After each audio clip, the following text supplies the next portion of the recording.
Hello, beautiful people. I pray that you guys are blessed and highly favored. It's Kanisha Brookring back at it again with episode 2. And today we're talking about how to choose a man. Now, for me, this topic is extremely important because, to be honest, I did not know how to choose. And I'm thankful to God who, you know, allowed me to give my husband grace, because when I met my husband, I'm just being honest. I tell him this all the time. He was not my type. Like, he was not my typical type that I will go for. And that was my problem. When I really look back, my problem was my type. My type was not good to me. My type did not keep me in a good place mentally, spiritually, emotionally, financially for a consistent and long period of time. My type tend to drag me, drain me, depress me, upset me, use me, and abuse me. And so I thank God that he shifted my mindset and my thinking and allowed me to accept a good man into my life. Now, that being said, if you've not subscribed yet, make sure you hit the subscribe button and share this to someone who you know needs it. And don't forget to join the conversation below. Now, family, today's been a beautiful day. It's a Sunday. I laid in most of the day. Then I did my studies, prepared my note, and now I'm here. My oldest daughter made me breakfast, which I'm thankful for. She's 14. And hubby took care of the younger ones while I rest. Now he's resting. I put baby sleep. The oldest are enjoying their free time.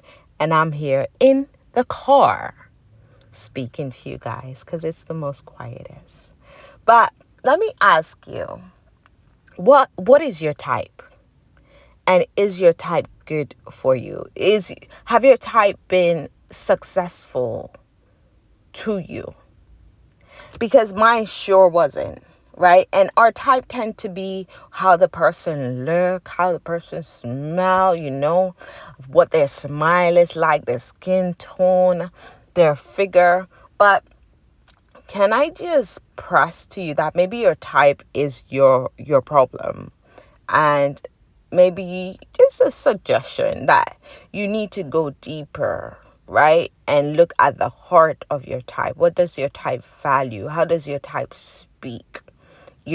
How does your type treat the people around you? How does your type react when they're upset, when they're angry? How do they handle life, right? And while we are reflecting on your type, I dare to ask you to reflect on you as well. Because usually what we accept in life is what we accept from ourselves. And as soon as you stop accepting that part of you, you will stop accepting it from others, right? So when I decided, I want to be more respectful to people, even when I'm angry, I accepted someone else in my life who was not easily angered like I struggled with, and did not have very childlike outbursts like I struggled with, right? And not to say I mastered it, but I was working on it, right? And so let's look at some stuff. And as I said, I will always say this. My mentors have been T.D. Jakes. My mentors have been R.C. Blakes. My mentors have been Miles Monroe, Jim Rohn. My mentors, the people that I read their book, I did their course, I listened to their YouTube, I listened to their podcasts. These have been the people who have helped my marriage, my mindset, my peace. And I'm just teaching and adding to what I was taught, okay? So when you're looking at your type, how's this person spiritually? What does this person mindset look like? Intellect, what do they value? Yeah, and really consider, is your type good to you? Yeah, look at how this person respond to bad news. As women, men tend to pursue us, and you got to bear that in mind. They can pursue you. It's up to you to accept who is pursuing you. So when a woman is consistently blaming a man for what he's bringing, my thought goes to, okay, that's what he bring, but that's what you accepted, right? You accepted that. And we need to come to a place where we are taking accountability and responsibility of what we accept from the person that we've chosen to get into a relationship, right? So even though men are the pursuer, most time we are the one responsible on what we accept or reject in our life. And as I will always preach, it starts with us. What are you accepting from yourself is what you will also accept from others, right? So the Bible describes us as women as helpmates. We are helpmates, right? We are there to help a man. But we got to make sure that the man that we decide to help already has his foundation prepared and laid out. He might not be where he should be, but he has a foundation. I'll give you an example. When I met my husband, he had his own place. He was paying his own rent. He was working. He was studying. He was taking care of his health. He was taking care of his spiritual self. I met my husband in the garden. He was not where he was supposed to be, but his foundation was prepared. If you meet a man, he has no job, no work, no foundation, no yard, right? And I met my husband in his 30s.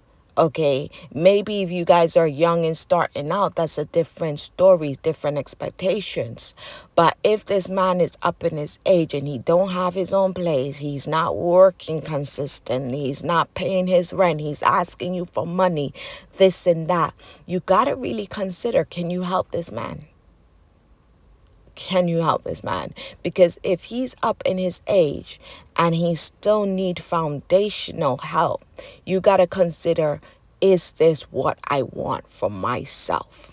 Right? And as I said, he doesn't have to be there. But is he in his Eden already? Do he have his vision, his purpose? Right? You cannot help a man who's lazy. You cannot help a man who's not determined. You cannot help a man who's not responsible. Okay? You can't make a man responsible. You can't make a man love you. And so you got to really ask yourself when you meet a man and you start really vetting this man. Ask yourself, am I equipped to take on this burden? Is he coming to help my life or burden and wreck my life? Right? And I'm up into the I'm up there when it comes to listening to relationship topics and things like that. And one thing that is being said, especially in the Black community, that it is the Black woman who is expected to take a man take on a man that's done less for his life. They expect us to accept that. Where when you look at the other races, they choose a man who is established. He has his house, he has his finances, his family structure is strong. His religion is strong. You look at these Muslims, right? They expect you to choose wisely. And I expect us as women to have that expectations for ourselves, even if we were not taught that. You are listening at the right time, right? When you are vetting a man, always vet yourself first. But when it's time for you to vet a man, vet well. Where is this man? And is he able to be helped? If this man is lazy, he cannot be helped. If this man is irresponsible, you cannot help this man. If this man is lack determination, drive, vision, purpose, how are you going to help him? If this man lacks character, he mistreats his family, he mistreats his mother, his siblings, his friend, how are you going to help him? If this man does not love you, if you take away the sex, if you take away the physical, and he does not love you and value you, how are you going to help him? And these are the things that you need to be thinking about. See, when I was younger, it's like, oh, he cute, he fine, oh, he a lighty, he a darky, he body right. But what about his mind? What about his spirit? What about his intentions for you? Right? Is he serious about you?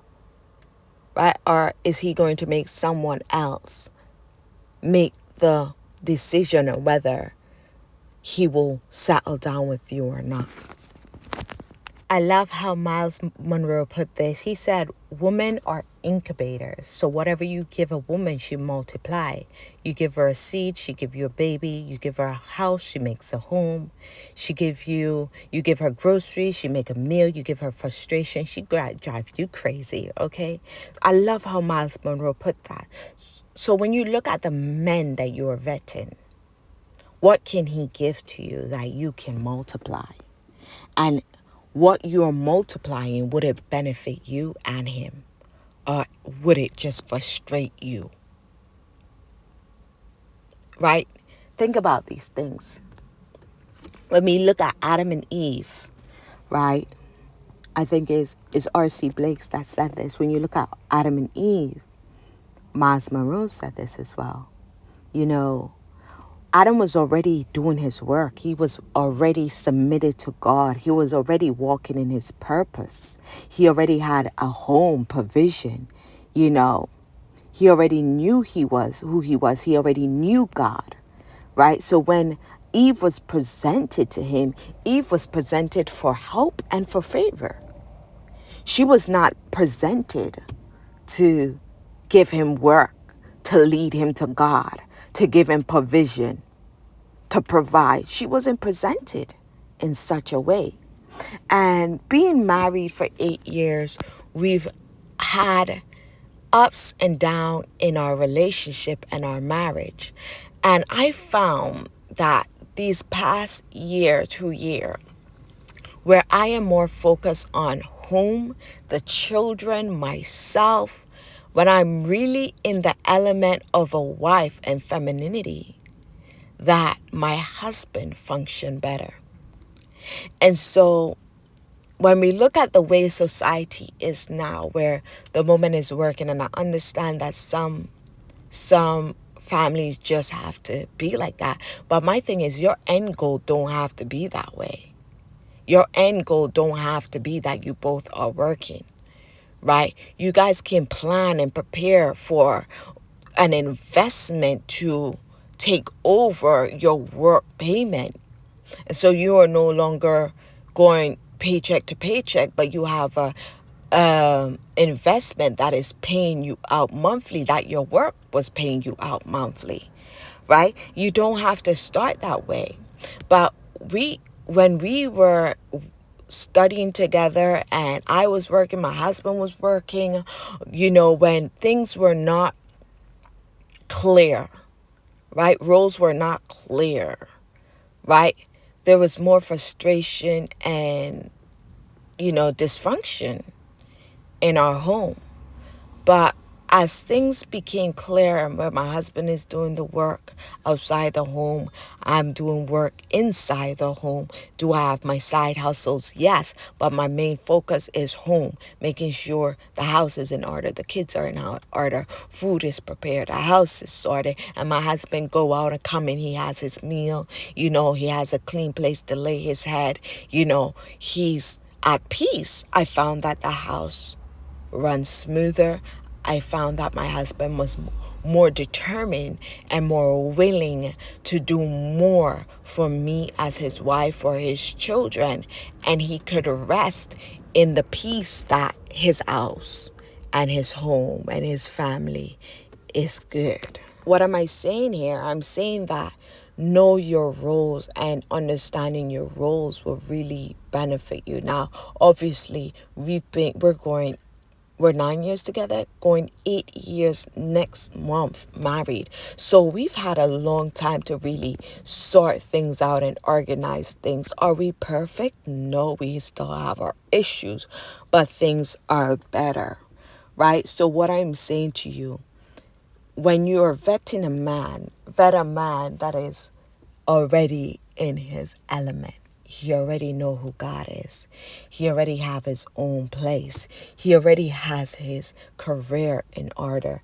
Do you know what I mean? He's already determined without you. He already have a drive and a vision without you. You're just icing on top of what he's already doing, right? And this is where women get into relationship and they become the breadwinner and they become the one who's carrying the family, and they get tired and frustrated and fed up, and because they're doing way more than the woman's supposed to do. And we live in a time where the man is asking what a woman brings to the table. And I believe a woman should bring honor, respect, love, and gentleness to the table. But the thing is, who you bringing it to? Because for your gentleness and your femininity to come forward, that man have to be walking in his masculinity, his love, and his provision and protection for you, for that softness to come out of you. Nowadays, they want the softness without applying or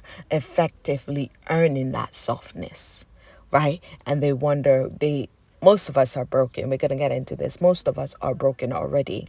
And unless we're working on our brokenness and we meet someone who can help us heal and go through that brokenness, life will always have its issues. But when you meet someone who's walking correctly and is able to assist you, you'll be able to heal better, heal faster. On contrary, you meet someone who is not healing, is not submitted to anyone but themselves, they're going to break you more. We'll get into that later. So what am I saying here? I'm saying if a man does not have certain things in place, do not try to squeeze yourself in this man's life unless he is already, in order. And as I said, he doesn't have to be there. Like, I met my husband as a security guard, in university, get his degree. He had a very rough path and pass, and he was just getting his life in order. But he was determined. He was already working. He was already paying his own rent. He was already taking care of himself, his mind, his health, and he was already submitted to God. Do you understand? Second thing I would say is, how does this man process good and bad? How does he process the waves of life, right? How does he process the wins and the losses of life, right? Do he go really deep into depression, or do he become very highly full of himself where he looks down on people and he mistreat people? Like, who is this man at his core, right? I always say to people, it's not how you treat me when you're good that I'm gonna look at. I want to see you. I want to see you when we're bad. I want to see how you deal with me when we're bad. I want to see how you deal with me when you're angry, and that's what I'm going to base our relationship off of. That's when I'm gonna say, okay, this person's not for me, or I need to keep my distance from this person, or I need to leave this person alone. Because I feel like how a person responds out of anger is very important. And because I know myself, right, I prefer to not put myself in a relationship or in a situation where I'm going to come out of character. And I know myself. I can be very patient, very quiet for months. But once that cup is full and I explode, it is very ugly. And I choose not to get there. I choose not to make myself go there. And so I vet friends very wisely now. I vet family very wisely now. And even to my husband, There came a season when I was like to him, if things do not get better, I can no longer commit to this situation. Why? We have to grow and we have to become better as people. And if the people around us is not assisting our growth, but they're dragging us down, that's a problem. As I say, as you vet others, always vet yourself. I know myself well enough to say, okay, if I am consistently hurt, consistently burdened, consistently frustrated, I will keep quiet. I will state my issue. But if that situation does not change, I will blow like anyone. And so instead of putting myself in that situation, I prefer to cut ties with love. I'll pray for you. I'll intercede for you. I ask God to deliver you and deliver me if necessary. But I no longer keep myself in such relationships that causes me to come out of character. And so when you are vetting this man and you're looking, how does this man handle highs? How does this man handle lows? How does this man deal with upset? How does he deal with someone cutting across him in the road? How does he deal with the waitress giving us the wrong order, serving us cold meal? How does he deal with the upsets of life? Is very important. As women, we are very emotional. And so how this man handle things is very important. Right? I can't be upset and then you add to my upset. I can't be sad and then you make me more sad. Right? Are you able to be level-headed in a situation where I am all over the place? And vice versa. I talk about in one of my videos where our son caught an infection and the infection affected his breathing and his oxygen level lowered and we had to stay in the hospital. We went to the hospital, they released us, the situation got bad, we had to go back. And it was the first time in my marriage, I think we were 7 years in, that I ever saw my husband emotional, not level-headed, frustrated. And for the first time, it was not me, because it was me. That was my role. But for the first time, it was not me. But he had prepared me by the way that he handled me in other situations where I was not level-headed. So he had prepared me to stay calm, because I've seen him stay calm in situations where I was all over the place. He had prepared me to know what to say. Babe, it's okay. It's all right. God got us. God got us. He's not brought us this far to leave us. And this man is very good at prophesying in my life. Speaking the word and watering me in times of need. Going on his knee and praying for me. And so, I see all this to say, can this man bring you back to peace, bring you back to calm, bring you back to harmony when you are all over the place? Because if this man have very low lows and very high highs, then he might not be stable and level-headed enough to keep you in your time of needs. Have this man learn to be content. Not satisfied, but content. Have this man put his body under authority. Right? There's no mean no to him or yes. Right? Is he angry that he does not have what he see his neighbor or his brother have? Or is he content but determined to change things?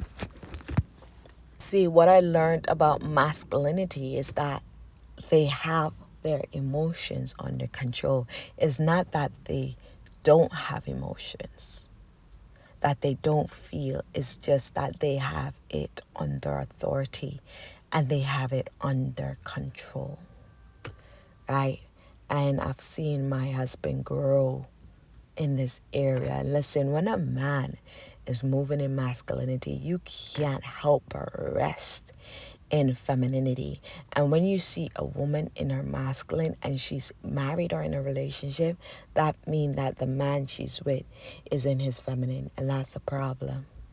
Now, I love this part. This part is the man that you're with healing? See, we all have trauma. We all have experienced life traumas, dramas, and pain. Childhood, family, friends, loved ones, colleagues. We've all been mistreated. We all have a trigger and a pain point.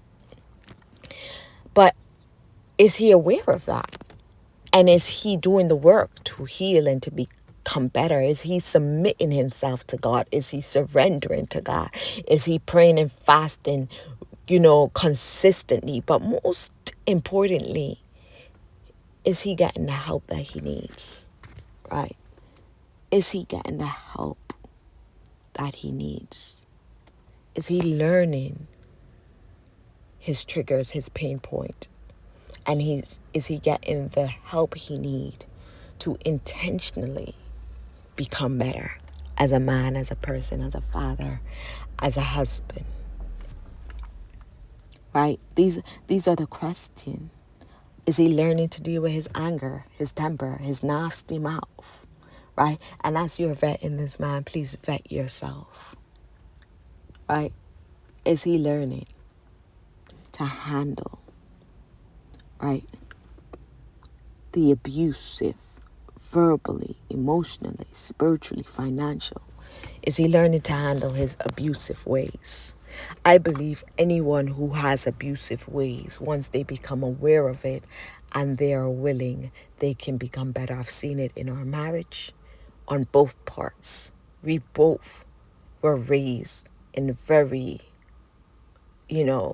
rough situation and circumstances, and we brought abusive tendencies, ways into our marriage, and we had to face it, and we had to deal with it, and we had to work on it.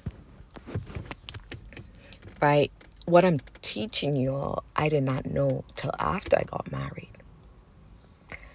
I'm hoping that I catch you before marriage, but even if you are married, it is possible to work on these things while married. But one cannot work on it and the other not. It has to be a two-way thing, because what it will look like is one is healing and one is not growing. One is staying, and that's the worst thing that can happen in a marriage. Is one is elevating, one is developing, one is becoming more self-aware, self-confident, and then the other one is stagnant. That's the worst thing.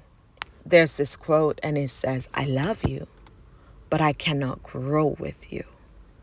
And if you love someone, but you cannot grow with that person because that person refuses to look at themselves and to develop and become better, that's a problem. You know how healthy a man is based on what he does to those who are less than him in some ways, less financially, less privilege, less strength. How do he take care or misuse these people? How do he talk about these people? How do he deal with these people? Right? This is so important. What is his conversation like? How do he speak about his past, his present, and his future? Is he motivated? Is he angry? Is he bitter? Right? Oh, these are the things to look at. Right? Another thing, can he accommodate you? Right? Are you guys evenly yoked, equally yoked? Right? Can he cover you? in times of need, financially, mentally, spiritually. Listen, one thing that I notice is that people think equally yoked is just spiritual. Let's go deeper. Mentally, are you guys evenly yoked? Spiritually, evenly yoked. And when I say evenly yoked, I don't mean that you guys are playing at the same strength. But do you guys agree? Right? Do you guys agree that you don't want to live paycheck to paycheck, but you guys want savings, you guys want investments, you guys want assets? Or is there one of you just spending nonstop? Nothing put aside, right? Are you guys evenly yoked when it comes to value and respect? Okay? And is your outlook on life the same? How you treat people, how you deal with people, right? One might be higher in another level, right? You might be higher when it comes to respect, but that person is respectful. They can learn from you, right? Are you guys equally yoked in how you treat people? How does he talk about his mother, right? Does he value you, like truly value you? And can he improve your life?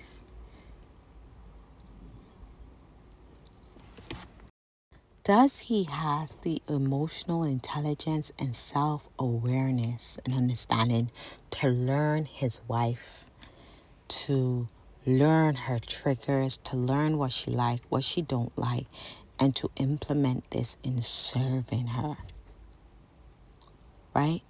Oh, that triggers her. Let me not do that. Oh, I've triggered her.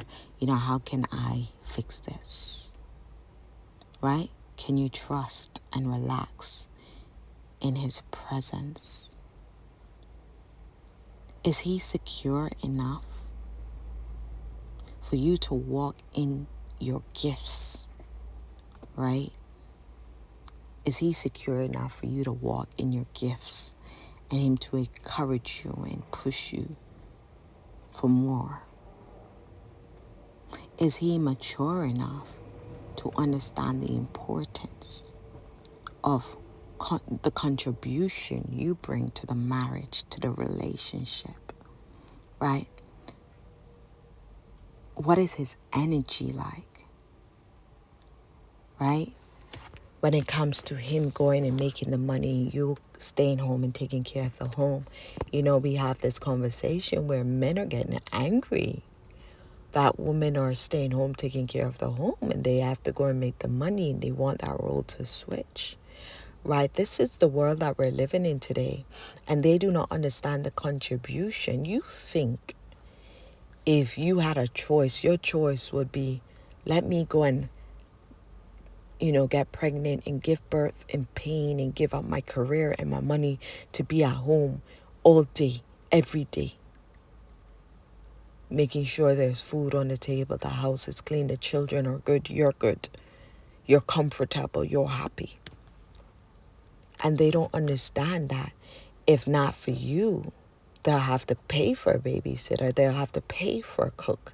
They'll have to pay for a cleaner, right? They'll have to pay for a healer and a peacemaker.